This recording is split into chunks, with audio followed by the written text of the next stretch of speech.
Hello, hello dear students. Today we are going to study about a new topic, inertia. Jadatva. What is inertia? The property of a body to resist change in motion or stay at rest. जड़त्व क्या है? कोई भी निकाय बिना बाह्य बल लगाए अपनी विरामावस्था को चेंज नहीं कर सकता है या गति की अवस्था को चेंज नहीं कर सकता है।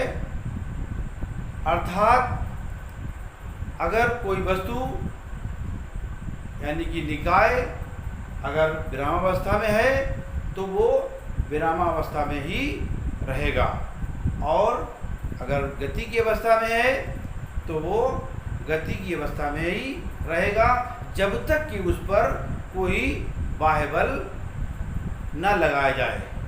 ये सबसे पहले गैलीलियो गैलीली ने इसके बारे में बताया था कि वस्तुएं जिस दशा में होती हैं वो उसी में रहना चाहती हैं, मगर जब हम उस पर बल आरोपित करते हैं तो वो उनको हम रोक सकते हैं या चला सकते हैं। तो यहाँ पर एक एग्जाम्पल मैंने दिया कि एक गिलास है, उसके ऊपर एक कार्ड रखा हुआ है और कार्ड के ऊपर एक सिक्का रखा हुआ coin. Force x card only, यानी कि जब कार्ड पर हम फोर्स लगाते हैं यानी बल लगाकर कार्ड खींचते हैं तो वो कॉइन जो है अगले स्टेप में दिखाया गया है। जब हम कार्ड खींच लेते हैं तो कार्ड तो निकल आता है मगर कॉइन जो है उसके ऊपर वो उसी गिलास में गिर जाता है। ये आपने देखा होगा, इसको आप प्रैक्टिकल करके देख लीजिए। तो ये क्या है? ये इनर्शिया ऑफ रेस्ट यानी कि विरामावस्था की का जड़त्व है। ये जो सिक्का है वो वहीं पर रुकना चाहता है, क्योंकि गत्ते पर हम फोर्स लगाते हैं तो गत्ते को खींच लेते हैं और वो कॉइन उसी गिलास में वहीं पर गिर जाता है। तो ये फिगर से आप इसको समझ सकते हैं। कॉइन फॉल्स इनटू अ गिलास। तो ये इनर्शिया यानी जड़त्व जो है वो इसके आधार पर तीन तरह का होता है। Force and inertia is of three types.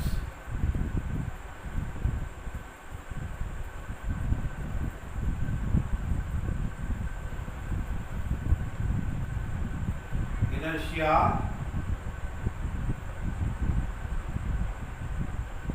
is of three types. Number one, inertia of rest. Inertia of rest. Number two, inertia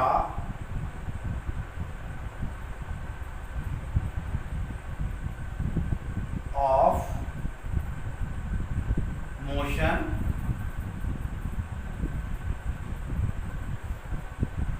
Number three,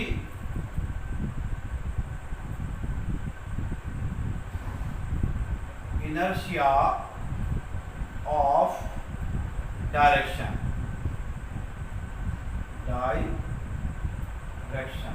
ये इसको हम हिंदी में कहेंगे विराम का जड़त्व। इसको हिंदी में लिख दें विराम।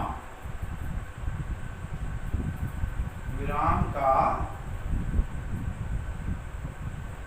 जड़त्व ये कहलाएगा इनर्शिया ऑफ मोशन, गति का जड़त्व। गति का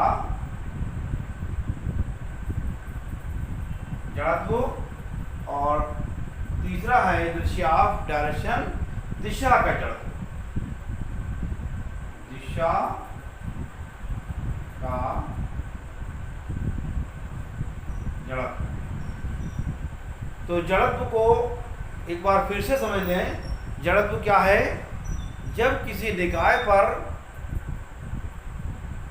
किसी निकाय को, यानी जब तक हम बिना बल के किसी निकाय को हम उसको अपनी जगह से हटा नहीं सकते हैं। यानी कि अगर कोई भी बॉडी अगर स्थिर है तो वो स्थिर रहेगी, और अगर वो मूवमेंट में है, गतिमान है, तो गतिमान रहेगी, जब तक हम उस पर कोई बाह्य बल न लगाएं। तो जो वस्तुओं पे जो बाह्य बल, जो उनकी रुकने की जो है, जो गुण है, यानी कि जो हम किसी वस्तु को जो हम आगे बढ़ाना चाह रहे हैं और वो विरोध कर रही है, यानी नहीं बढ़ रही है, तो ये वस्तुओं का जो विरोध का जो गुण है वो कहलाता है जड़त्व। इसी में डिफिनेशन से क्लियर हो रहा है, the property of body to resist, विरोध करती है चेंज इन मोशन, यानी कि गति में, इसमें जो है गति जो हो रही है उसकी, वो चाहती है कि उसी स्पीड से रहे, मगर जब हम वो उसको जड़त्व के कारण जो है वो गति कम हो जाती है। या अगर कोई वस्तु गति रेस्ट में है तो जब बल लगाते हैं तो वो जो गतिमान हो जाती है। तो वस्तुओं का जो विरोध करने का जो गुण है वो कहलाता है जड़त्व। अब यहाँ पर आप समझ लें कि कोई भी अगर बड़ा, मान लिया हमारे पास दो भार हैं, एक है m और दूसरा है 10m, एक m और 10m। तब जब हम इसको अपनी जगह से हटाएंगे तो इसको हटाने में हमें कम दिक्कत महसूस होगी, और जब हम 10m वाले को हटाएंगे तो इसमें हमें अधिक बल लगाना पड़ेगा। इसका मतलब क्या हुआ कि इनर्शिया जो है इक्विवेलेंट टू मास, जितना मास अधिक होगा, यानी भार जितना ज़्यादा अधिक होगा उतने ही इनर्शिया अधिक होगी। इससे हम समझ सकते हैं कि यहाँ पर मैंने एक बड़ा गुटका लिया, छोटा गुटका लिया, तो हम जब छोटे गुटकों को हटाएंगे तो हमें कम बल लगाना पड़ेगा, और बड़े को हटाएंगे तो अधिक बल लगाना पड़ेगा।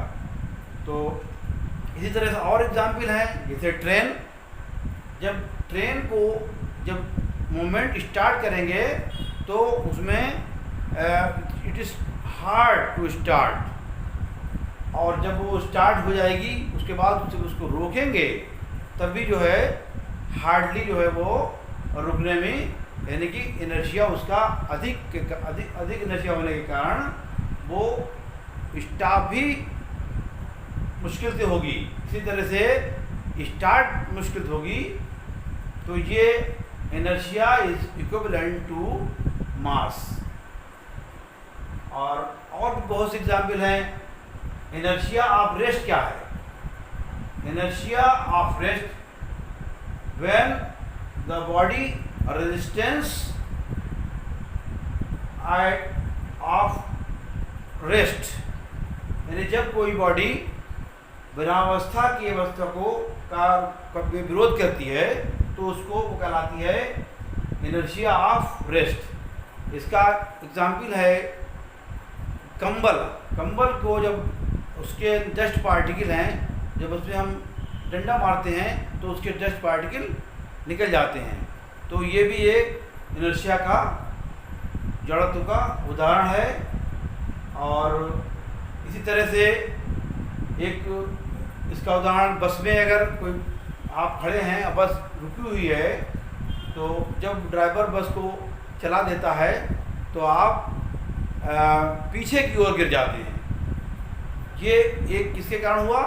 ये भी जड़त्व के कारण हुआ, यानी आपकी बॉडी जो थी वो स्थिर थी और वो एकदम मूवमेंट में आ गई, तो वो पीछे की ओर गिर जाते हैं। ये है इनर्शिया ऑफ रेस्ट। इस तरह से इनर्शिया ऑफ मोशन, गति का जड़ तो क्या है? गति का जड़ तो इसमें बॉडी जो है वो रेजिस्ट करती है, गति का जो है उसका रेजिस्ट करती है, यानी कि जो गतिमान है उसका रेजिस्टेंस करती है। जैसे चलती हुई बस में आप खड़े हुए हैं और अगर ड्राइवर एकदम ब्रेक ले लेता है तो आप आगे की ओर गिर जाते हैं। इसमें क्या था?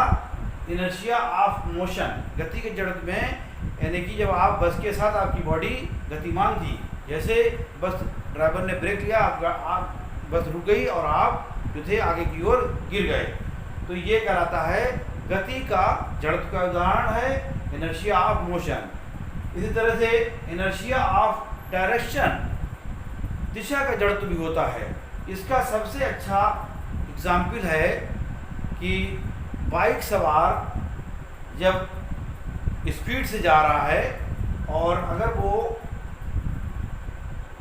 एक डायरेक्शन पर एकदम मुड़ जाता है, यानी हाई स्पीड में अगर वो मुड़ जाता है तो बाइक सवार आगे जाकर आगे को गिर जाएगा।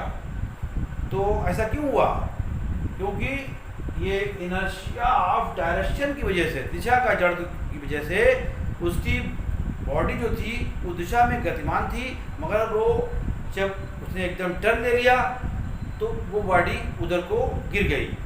यानी कि ये best example of inertia of direction. ये बाइक सवार का जो एग्जाम्पल है आप उसको याद कर लें, दिशा का जड़त्व। तो ये है इनर्शिया जड़त्व। जड़त्व 3 प्रकार का होता है: inertia of rest, inertia of motion and inertia of direction. Thank you.